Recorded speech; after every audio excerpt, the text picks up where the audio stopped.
Me starting already, right? Oh, there we go. I thought it was love, but it was just a lack of attention. Lacking the attention of a father that I didn't even mention. It's cool having a brother who showed you the ropes. I wish it was my father. That would have been so good. Unfortunately, he didn't show me the ropes. Thoughts of your shatters as I threw a picture across the room. How many nights am I going to allow you to control my thoughts in my own room? Never did I thought you were going to be the one to hurt me. Never did trauma is going to stop me from growth. Yes, not anymore. I know I'm powerful. I know I'm overcome. I know I'm a positive. I know I'm loved. And yes, not anymore. I'm dope. Dedicated to other people and powerful. I love my dopeness and so should you.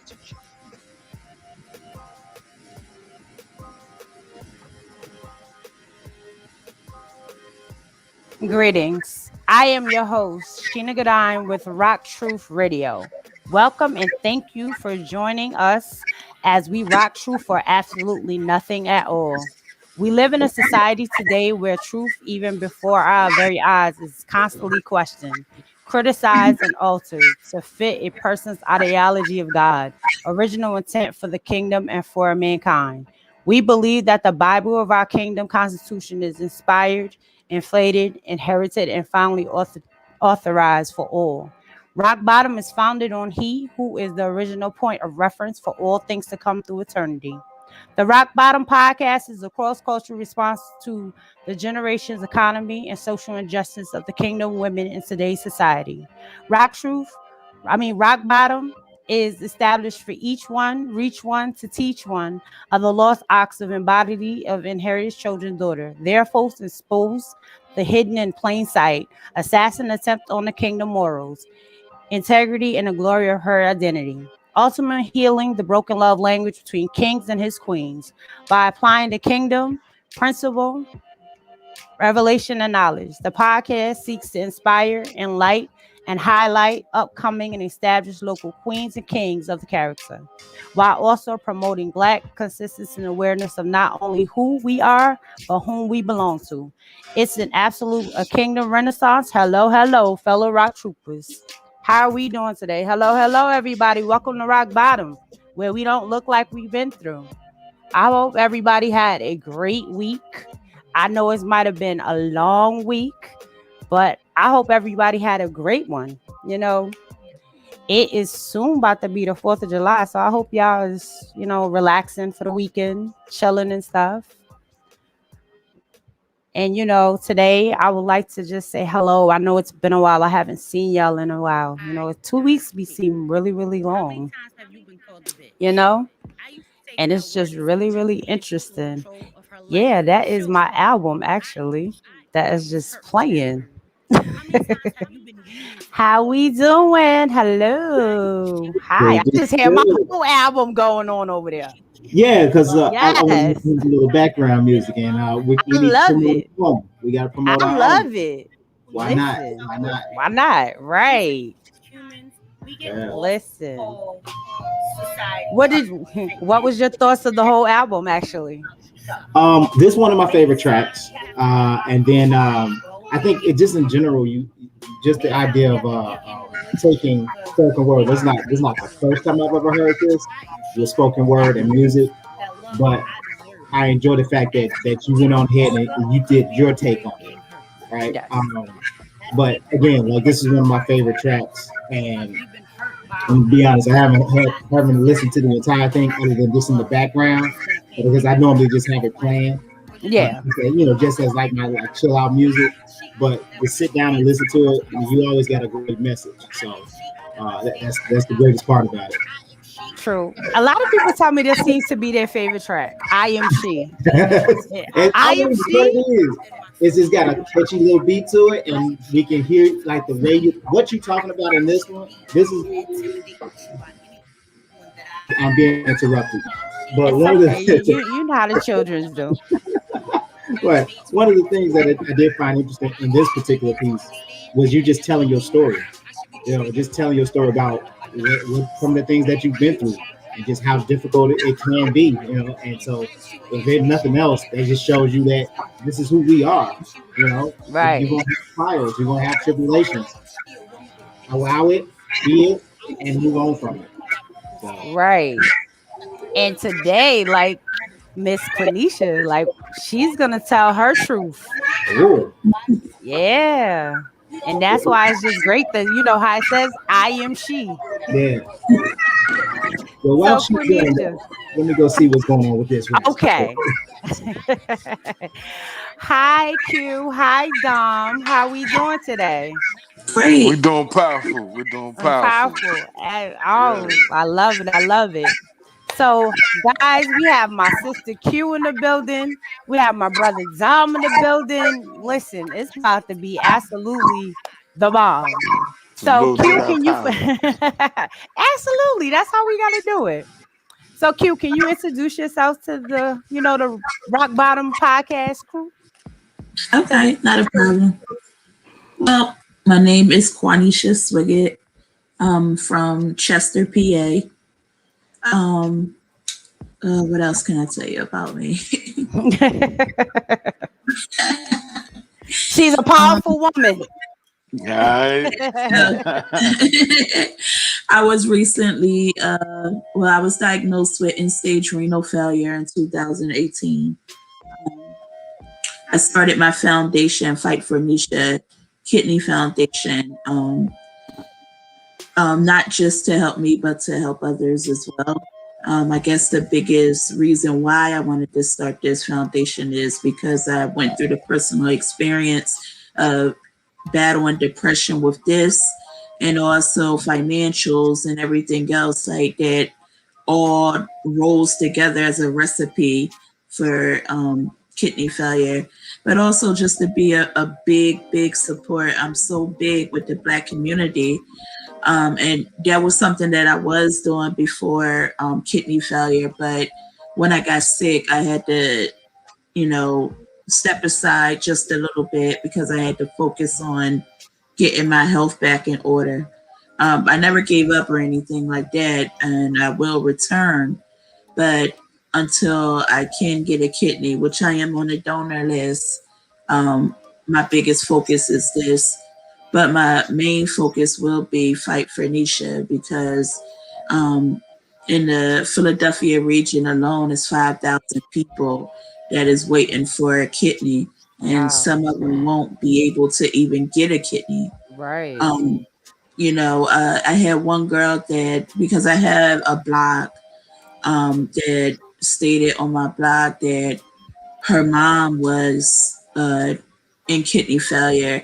She got tested and everything came back a match. And when she was getting ready to do it, it was too late. Her Mm, mom passed. wow. So hearing that story even empowered me more to want to get out there and support people that are going through this, because without support it's like a hill that you're going down. I think support is the best number one recipe when you're battling this. So Right. um, you got to start somewhere. So I'm at the bottom, but eventually I'm going to put everything I got into it and I'm going to build Fight for Nietzsche for others as well. Right. Yes. Listen, I'm here for you. You know, I'm always here fighting for you. And I already know. Like, I Mhm. understand. So, Right. Dom, can you tell them who you are, please, sir, my brother? Oh, of course. As always, I'm honored and pleasure for you to have me in the company. A good presence. But for those who don't know me, my name is Curtis Don Withers. I'm a first time author, MC, business, entrepreneur. But first and foremost, I'm a father, son, and husband. Um, Really, what I could tell people is that we need to speak to our men. We need to speak to our fathers. We need to speak to our sons. And I feel like that's the plight I have right now. And with me being a first time author, and what connected us is I have a memoir called Father at 19. So right now, my plight, outside of being the best father and husband and family man I could be, is to be the ultimate businessman not just to my family, but to the community. We got a lot of empowerment we need to do. As the sister said, we need a lot of healing needs to happen. That's your mantra. So I'm just an instrument of God in that aspect. So again, author, entrepreneur, anything that's going to empower our people, that's what I'm into. And Right. if I could, I just want to extend my powers to you, sister, because I just found out my one of my aunts is going through kidney failure and all that. So, God speed to you and everything that you need. I hope that comes to you expediently, Queen. Thank you. And it's crazy. Like it's a whole domino effect because you see, I speak about healing. There's, Mm-hmm. she's fighting for it, and how you say you here for the community. Whole thing trickle effect. It all guides Oh and yeah, we aligns all together. connected. Right. We All all connected. connected. And then I don't know if but I have polycystic kidney disease, which is also can lead to renal failure. So I'm definitely for Mm. that fight for kidney as well. So Mm. it just Mm. mine didn't leave for me to be on dialysis. Right now, the Lord is covering me right now. And it still functions. So I Praises due. understand. Right. Praises due.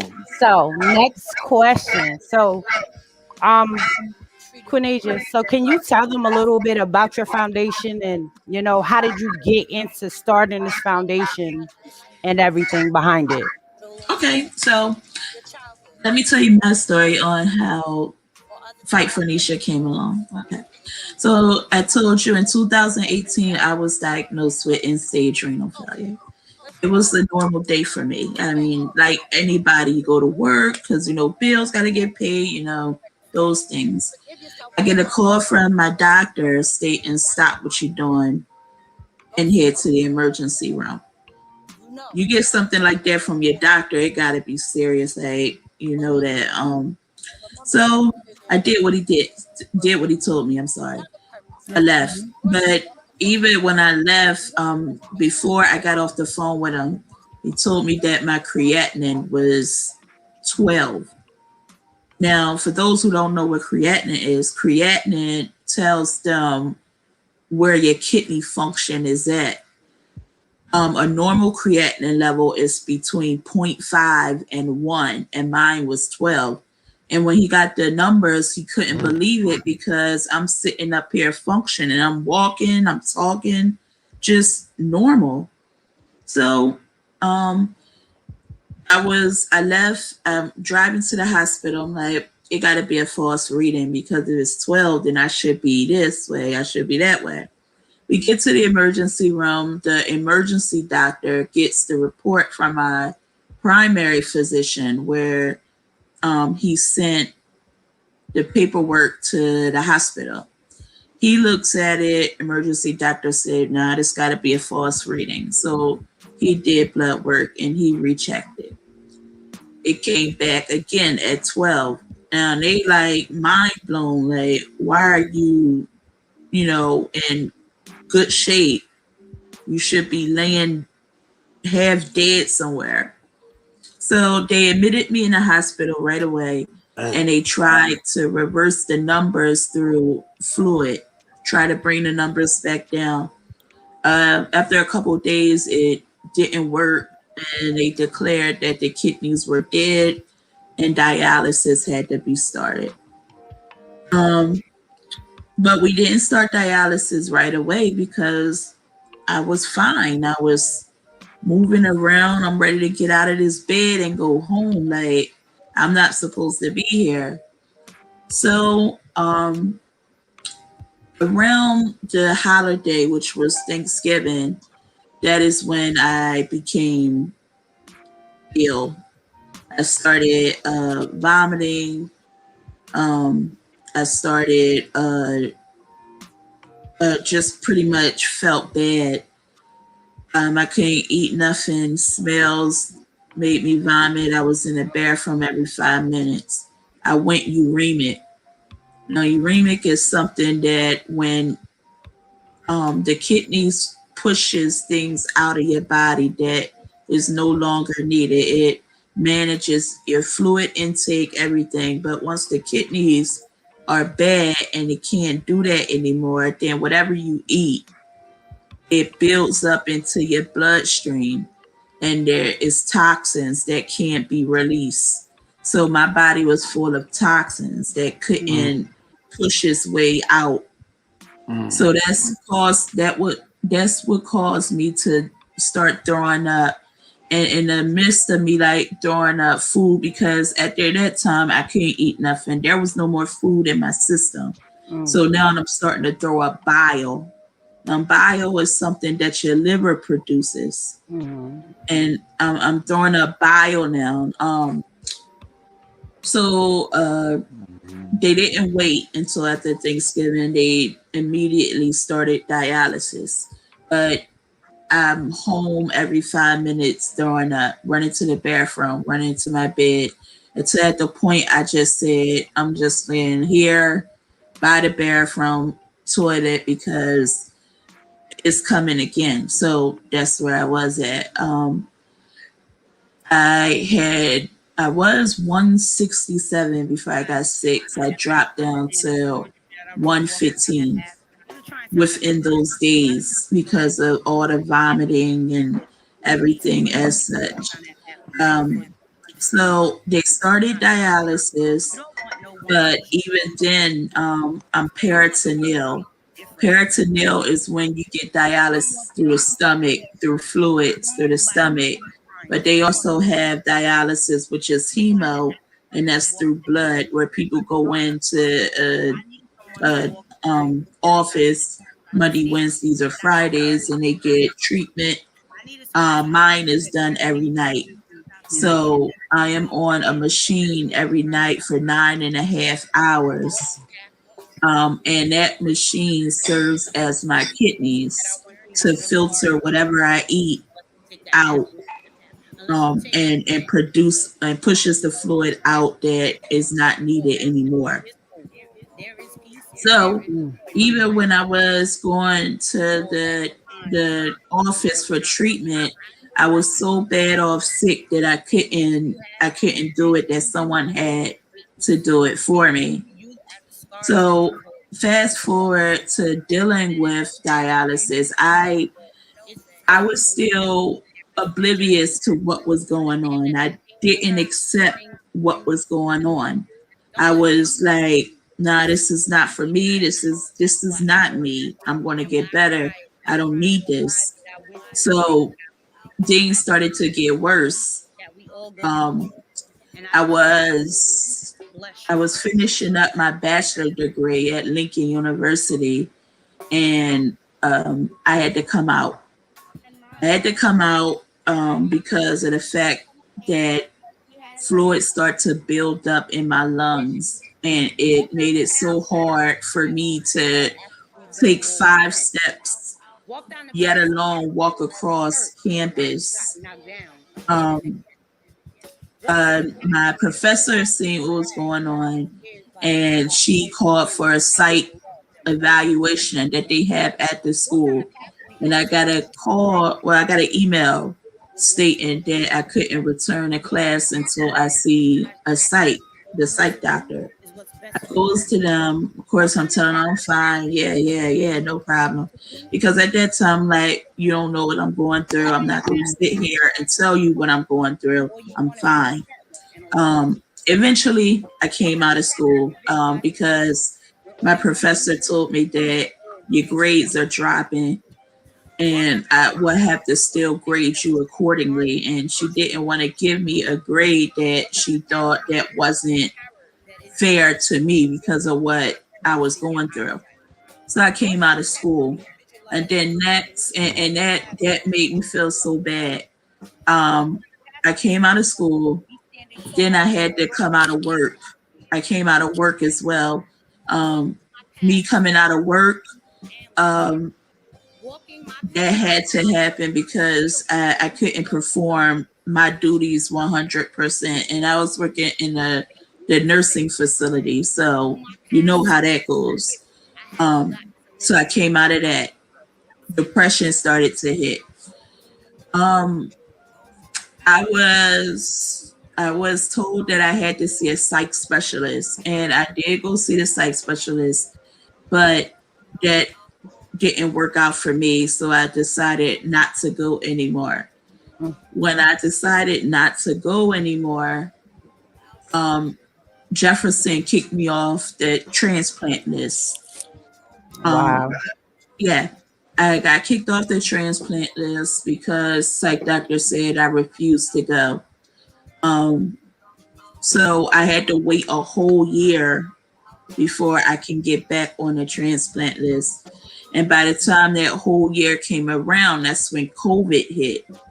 So even now that COVID hit, it pushed me back even further for me to get back on the list.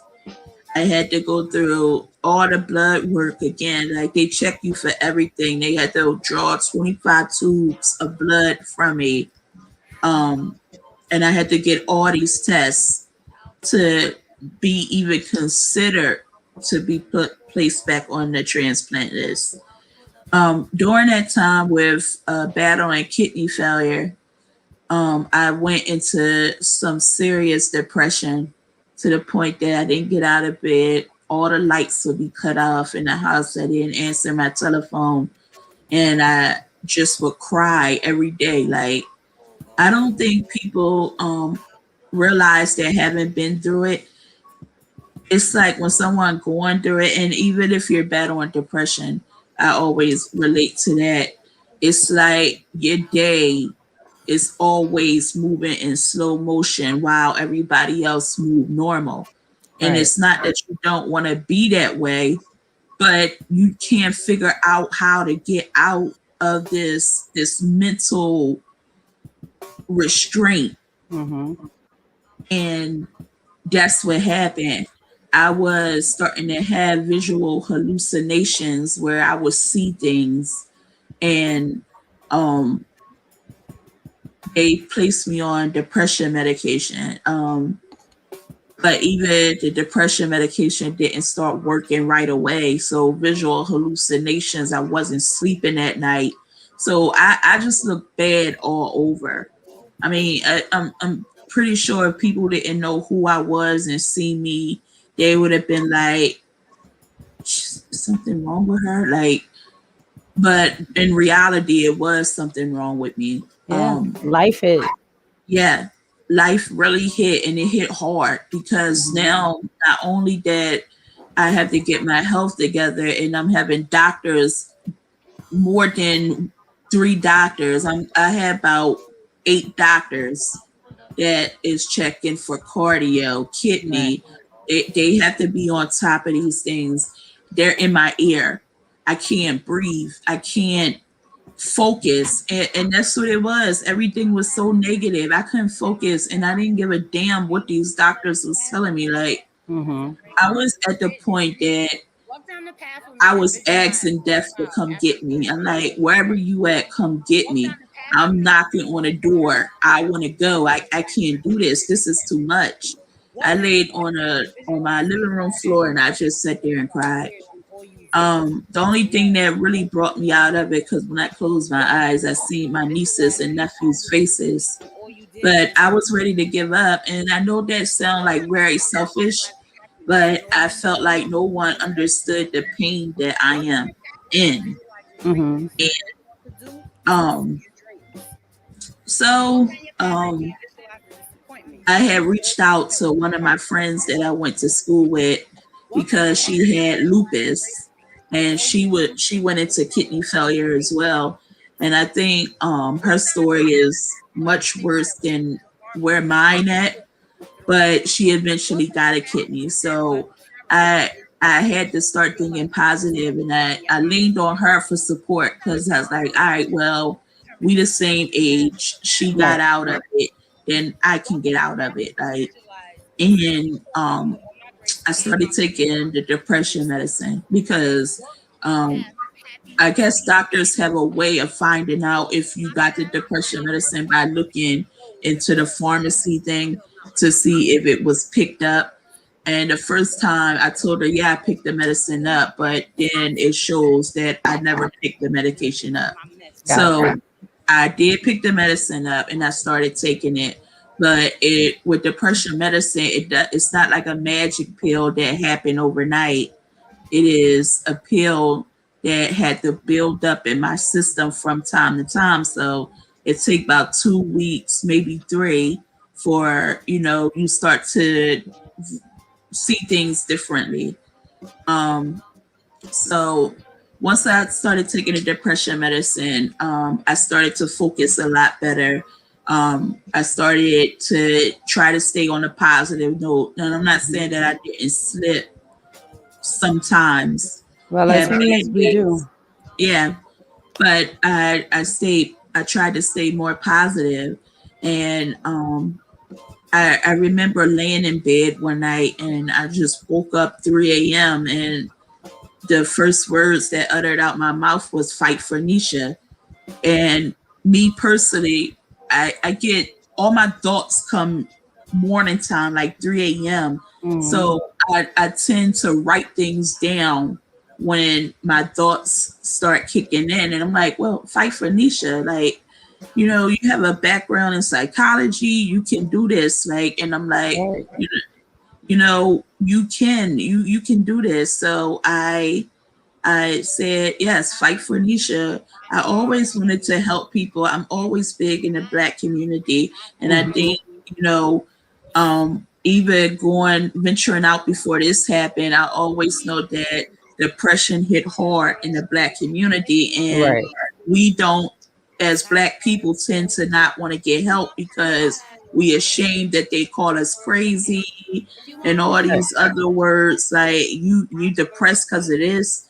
So I said, yes, this is something I'm going to do. And it's not just focusing on a Black community, but with um, with Fight for Nisha Foundation, I want to expand.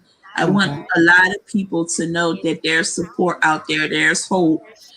Medical treatments are breaking every day. Like, so the best thing you can do is stay positive, because if you have a Absolutely. negative mindset about things, then everything is going to come on you and you will give up. Right. And there's people out there that's willing to help. There's people out there that will go that extra mile to make sure that you're okay. Mm-hmm. So that's going to be my biggest mission. Soon as I you know, soon as I get better. I am the second person on the list to receive a kidney pancreatic transplant now. Um, Yes. um, I can remember the day that I walked in there for dialysis, and they get a review, like a paper from wherever the transplant hospital at, and mine came through as I'm schedule one on a transplant list. So I 2 weeks ago, no, 3 weeks ago, I'm sorry, I had a TIA, and which is a mild stroke. Um, the thing is, when I had the mild stroke, I didn't know I had a mild stroke. I thought that it was food poisoning because I ordered food. I got sick the next day, vomiting, headache, the symptoms of food poison. So me personally, I said, okay, I'll let it, go through. I laid down in my bed for 72 hours every night, went to sleep, didn't know that I had a mild stroke. And Mm. to the third day, I got Wow. up and said, okay, food poisoning should have been gone now. Let me just go over to the hospital to be checked. Blood pressure was okay. Sugar was fine. They did a CAT scan. The CAT scan said it shows something where the occipital lobe at in the back of your head. So that's like where your vision and stuff are at. So they said we're going to do an MRI because the MRI shows exactly the pinpoint of Mm. where the stroke hit. So it came back that I did have a stroke, and they asked, "Are you okay?" Like, I'm saying, I'm fine. I'm walking. I laid in my house for 3 days. I got Mm. up, like, no deficits or anything. I'm perfectly fine. Um, so now they're looking at me like pretty much this is weird. And all I could say is that I don't know. Mm-hmm. I feel like I believe in the ancestors. So I believe like this room probably was filled with ancestors while I was laying in this bed or whatever, watching over me. I believe in God. Like, so I know for a fact that I'm blessed, I'm highly favored. It's not my time yet. So laying Absolutely. here with a stroke, I should have went to sleep and never woke back up, Right. but I'm still here. So I really believe that Fight for Nisha is a purpose, is my calling to get Mm-hmm. started, and that's exactly what I'm going to do. And I'll go down swinging for this, but it's something that I'm going to do. It's the reason why I'm still here, and I think my story needs to be told, because if my story is told, then it can help somebody else as well. Absolutely. Girl, you are highly favored. And the Lord is watching you and he got a big old purpose for you. It's bigger than the vision you got. Right. So absolutely keep fighting, honey. Mr. That's right. Dom, Mr. Dom. Dom, Dom, Dom. Mr. Curtis. Yo, mute, you're on mute. Oh, can you tell them Yeah, I'm about trying to get my mic muted. listen, can you please tell them about your journey through being an author? Let's talk about this book, Fatherhood at 19. What made you write the book, and where did the title come from?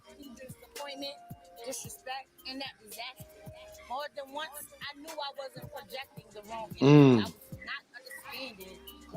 All right, the premise came from, damn sister, you just got me with you sharing your story, and I can only because look at what we suffer when we don't have the knowledge, and this is one of the reasons why I did this. Like, not too many of us um get to sit down and build on the conversation of fatherhood about child support or a missing father. So I felt it was the opportunity to change up the dialogue with it and offer something a little bit more different to the table. Where when we speak about our fathers, we're not feeling bitter or mad or anything, or even if we are, we could start to speak on a higher tone or a higher tone to it. And that was the main reason why I felt so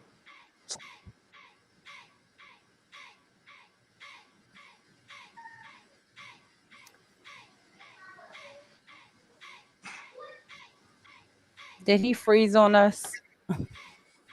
I believe so. I think so too. Yes, he did. coverage is crazy bad. You know you freezing over there, right?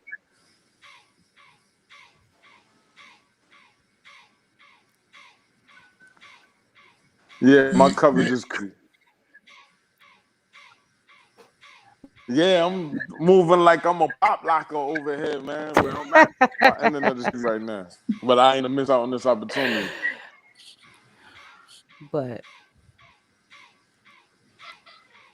is we better over there now? Excuse the connection, guys. It's one of those days.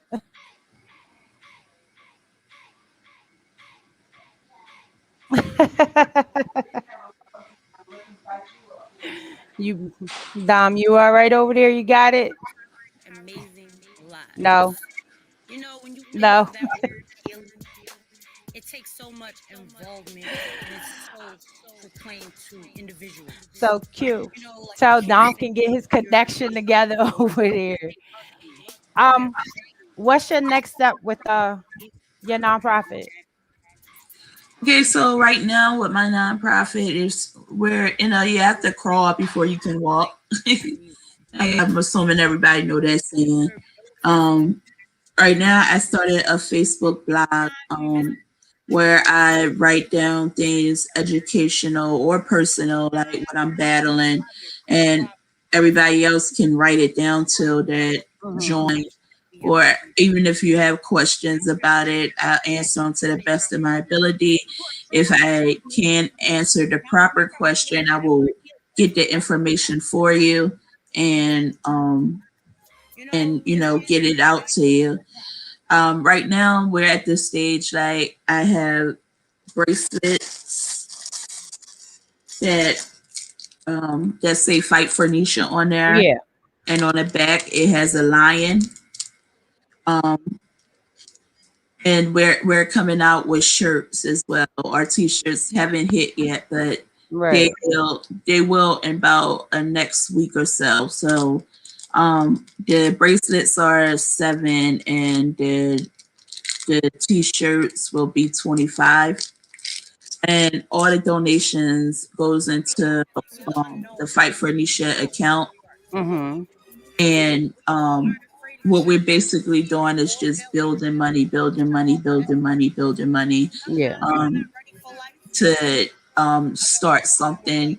Definitely going to be something well in the community, like for children. Like we will be doing like events, especially like Mm-hmm. before the summer is over. Maybe a big back to school event where probably I will team up with other people that have foundations and businesses and they want to do something within the community, and we give back. The Fight for Nisha Foundation is just not just donate to people that have kidney failure, but it's also showing that we appreciate the support of you guys being a support team for us, that we want to show our support back by doing something for our community. So that's something that um, the basic foundation, the grounds, future wise, I want to take this so far as globally. When I say globally, I'm talking about not just in the United States, Right. in other places where medical is not advanced for kidney failure. So, um, and just get it out there. You know, at this particular time, my foundation is premature than what other people foundations is that Mm-hmm. does have a kidney foundation. But I don't give up. If Right. there's a will, there's a way, and I believe the Absolutely. purpose came from God that this is going to happen. So I trust that it will. But definitely, I understood what it was like financially to be taken out of work, to be withdrawn from school, and don't have a source of like income coming in. So I would like our foundation one day to be able to provide that necessity for people that are going through it. So these are just some things that I would like to see within future time that our foundation take off to do. But at this moment right now, it's basically like selling bracelets, doing T-shirts, and putting the money into a foundation. So when the time is right, we can get started. I love the idea. Did you try to apply for grants yet? No, I haven't tried to apply for grants. I am looking into it to do so. But that will be my next step Yeah. soon. hmm So Absolutely. Like yeah, I did like the vision that you have for it is totally awesome because it is so many people out there that, because the first stage, like how you said, you get kicked out, well, you're not kicked out of work, but you get to the effects of where you can't work, and everybody looks at what's the next step? What am I going to do next? You know what I mean? So it's a great way of helping people move through their transitioning of understanding what's going on as far as, you know, not even just kidney disease, but just any type of disease, period, because that's what happens. It knocks you off your feet and then you're like, what am I going to do? right, Especially if you're the sole household, you're the sole provider. It's like, what am I supposed to do? How am I supposed to pay my bills? And don't have kids. The next thing is, how is the kids are going to get taken care of? How are they going yeah, to eat? absolutely, So yeah, and that's another thing. Um, I I can tell stories of stress where I'm like, oh my gosh, Pico ain't gonna understand that I ain't got a job right now. Like they don't care when rent is due, when bills are due. They want everything. Like right. so that was a big headache as well. So just like I said, my foundation is small now. We're newborns. I'll call it that. We're newborns. Um, but we'll grow. It's just getting it out there now. Like I'm pretty sure that people have family members that goes through this or even been affected by kidney failure that say, hey, um, I understand. Let me be a support system. And we're powerful in numbers. That's how I look at it. Right. So, you know, supporting one another is like a domino effect to me. Exactly. And and we can become successful. You Yes. know, it doesn't even matter if you just give $1. If that's what you want to give, you showing support, and Right. I'm very appreciative of it. I don't judge. You don't know nobody's story, but to say, hey, I have $1 or whatever, it is very appreciative. So yeah, I just want to see this flourish. Like I really do. Um, and I is what's crazy is that fight for kidney failure Mm-hmm. is something that hit African people than any other demographic. Absolutely. It does. And it's Yeah, crazy.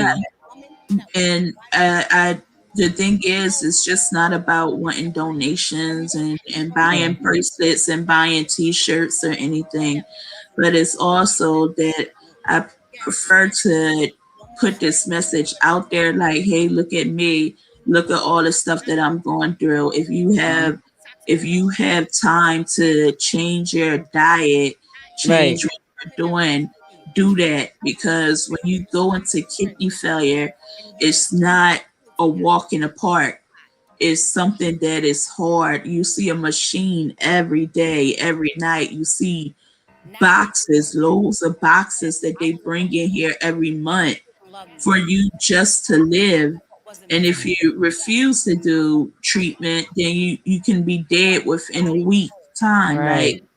so, and I'm not saying that, you know, growing down, well, my family is from the South, Right. Southern people.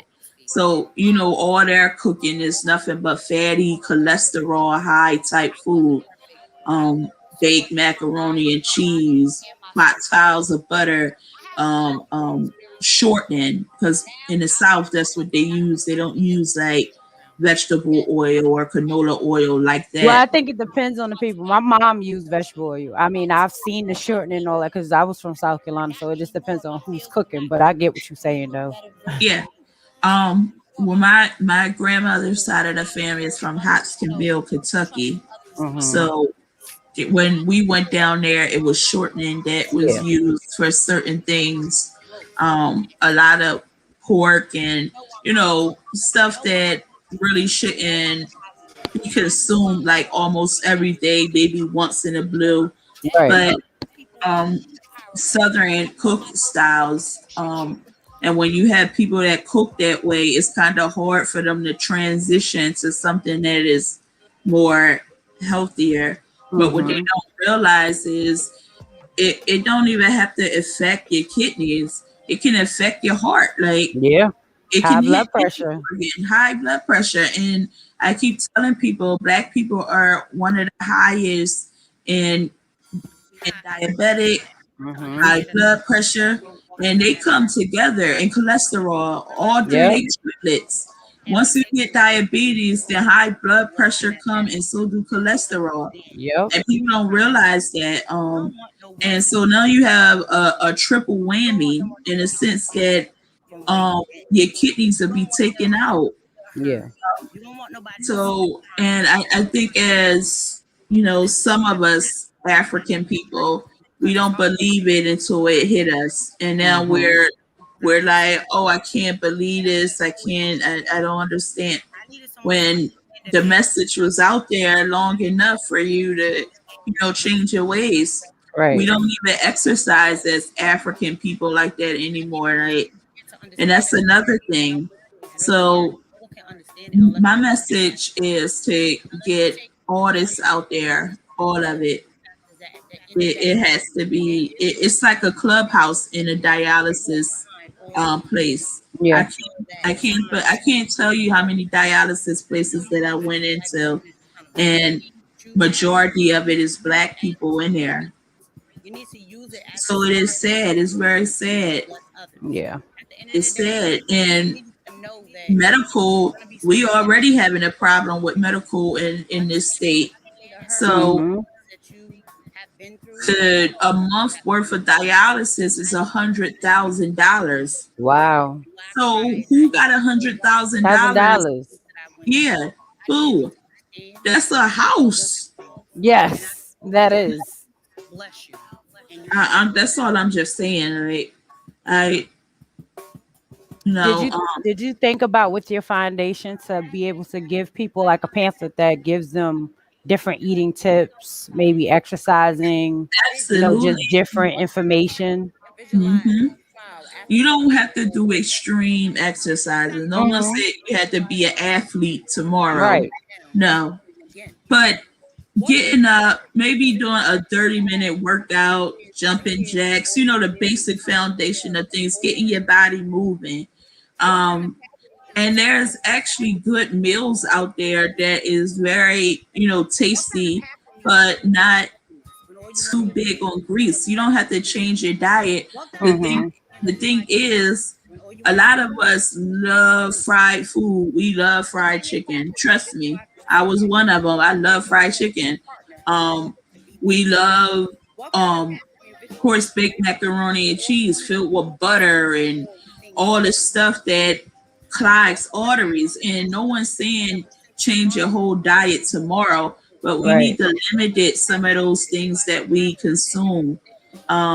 So uh, in my foundation, because I am getting ready to post some different type of meals on my blog that people can enjoy, and it's really nice to eat.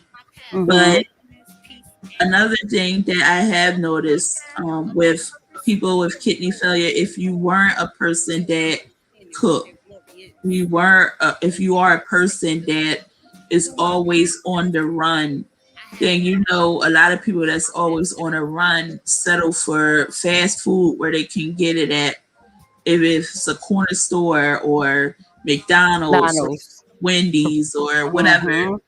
We opt the position to go those places because it's convenient with our lifestyles. Right. And what they don't realize is having it once in a while is okay, but if this is something that you consume every day, then it builds up. And your Yeah. body is like a car. If you don't take care of it, then eventually the the engine light come on. It Right. stop working. So that's your body as well, It like is. we have to look at it in that way. So I can get into it with different medical issues that black people go through. Um, but to prevent it is something that we need to do. More fruits, more vegetables. Uh, More green stuff. yeah, definitely like greens, Spinach. spinach, kale. And at one particular time, I wasn't a person that ate kale. I thought I'm because I'm still working on kale. I'll do spinach. I'm still working on the kale. Me and the kale trying to get it together. yeah, Right now, I'm doing the spinach, but I can't eat the spinach cooked. It has to be like fresh spinach with like in a salad or something. But as far as uh, just me just eating it, definitely. yeah, I can't do it cooked. It doesn't work for me. But at least I'm eating it. Yeah, I love fresh spinach. I have it in my salad, or I normally like maybe blend it up in a blender with other type of things and drink it. Um, Kale, I started recently liking kale. at one particular time it was too tough for me. Even I if you try to cook it, it just didn't turn out right. it's crazy because somebody tried to cook kale and collard greens together and it just doesn't play with me. And I'm like, no, you messing up my collard greens. You can't do that. Yeah, because they got something called kale greens, and I'm like, Mm. no, Like where the you collar at? right. So Yeah, I but get it. yeah, but they say kale is the most highest in nutrients, so Yeah. it's best to have kale. And I think kind of like kale work better in a smoothie. Like if you're gonna make a smoothie and blend it, it Yeah. tastes much better than trying to cook it. Maybe I'll So try it in a smoothie and see how that goes. you'll like it, trust me. You definitely like Cause it. Hmm. the regular way, it ain't working. But trust me, I tell my siblings this, like with my nieces and nephews, is they get at a point where they like, oh, well, they can have hot dogs, or they can have oodles and noodles. Oodles and noodles was Yeah. always the The go meal, to. Hmm. yeah, the go meal.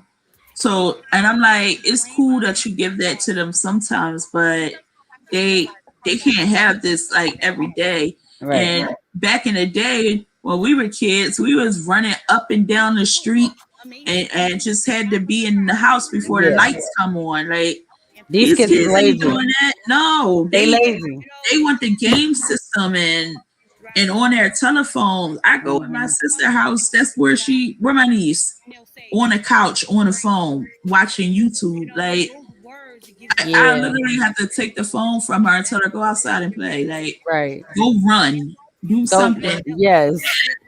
do something active Create. because Use your mind. yeah, Get I'm telling creative. you, Use your uh, imagination. obesity has increased in Yeah. young adults, like young kids. So once obesity increased, diabetes Videos. is sneaking up on them. Like, and I told my sister, I said, "You seen what mom go through when I was going through it. Hmm. You do not want to go down that route with her. Like, get her up, let her go play. Yeah. She's a child. She shouldn't be in here on YouTube. And I don't Right. even trust YouTube like that, to be honest. Like, Me neither. I Too much don't. access. Yeah, like one of the shows where it's supposed to be a kid show, but yet they sneak little sexual messages in Hmm. there. They do. That's Turn it off. Turn it off. Mm-mm. yep. Mm-mm. That's Nah. what. That's like with my kids, my girls. I don't let them on YouTube unless like my daughter, she wants to learn how to draw, so I'll let her do that.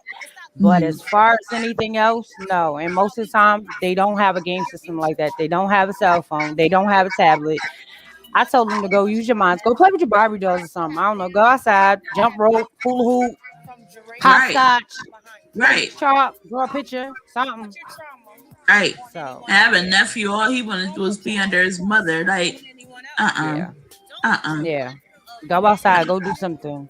Uh-uh. So And absolutely. that's another thing I'm big about, like with kids or whatever. I grew up old school, so you better not be under no adult while they're talking. Like Right. you a child, go play somewhere. Like, Hmm. and my sister be talking, he be like this, All in the mouth. all in there, like Yep. all in there. Go get a Right. book, go read. Like, Yeah. yeah. So I don't know. My We, sisters and them, we my sisters and them get mad. Be like, they ain't your kids. yeah.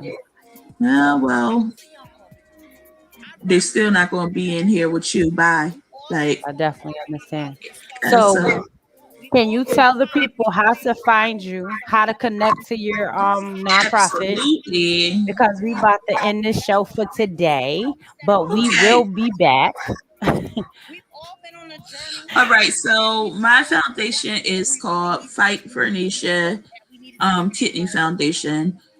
You can look me up 2 ways. My name, Quanisha Swiggett, QUANISHA, Swiggett, SWIGGETT.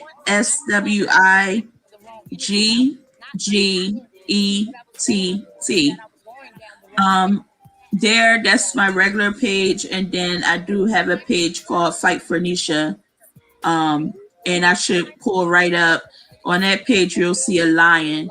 I use a lion because that's one of my favorite cats, but also a lion is a symbol for me as being fierce, being strong, and being dominant, powerful. And when I say dominant, please don't take it the wrong way, but Right. being full of strength in the Yes. sense like getting getting through this powerful. So that's my page. Also, like if you want to give donations, no donations small is Quanisha QUANISHA 002, and that is through Cash App. We also can mail out bracelets if you decide that you want one. And of course, when the t-shirts become available, I will let a lot of you guys know. So if you decide that you want to purchase one, and all proceeds, I promise, going to the foundation. No sneaky stuff. So yeah, I have to tell people that Right. because a lot of people start foundations and they don't want to do the right thing about the Gotcha. foundation, Yeah. and that make people apprehensive of wanting to Support. support. And I don't want nobody feeling that they're giving money to my down foundation and I'm taking it and trying to purchase a new car or something like Right. so that's when I'm letting you guys know that all these proceeds are definitely going into the right place. Well, Miss Cornelia, I thank you for Miss Cornelia being here, and the Lord saved her to still be here to tell her story and to inspire other people and continue to keep being that lion, that fierce lion that she is. And we Mhm. definitely will be seeing her again. I thank everybody for tuning in to Rock Bottom on Rock Truth Nation, where we don't look like what we've been through. And no, but that's actually our slogan though. We don't look like what we've been through. But Right. but I want to thank y'all for tuning in. We will be back July 17th again at 7 p.m. Eastern, 6 p.m. Central. Thank you again for tuning in. This has been your girl Sheena Gadine, the lady behind the mask. And I thank you for tuning in to Rock Bottom. We'll see you in about 2 weeks. See you guys All right. later.